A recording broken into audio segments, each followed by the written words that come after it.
Hello everybody, today we'll talk about how to fix or how to solve Roblox send request failed. To know how to fix or how to solve Roblox send request failed, you should just go to settings.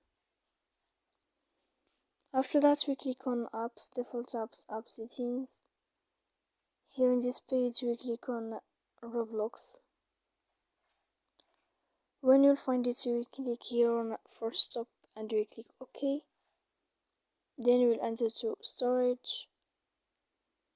Here in this page we click clear cache, and in the end you can turn off your phone and you can wait 1 minute, then you can turn on your phone again to fix your problem.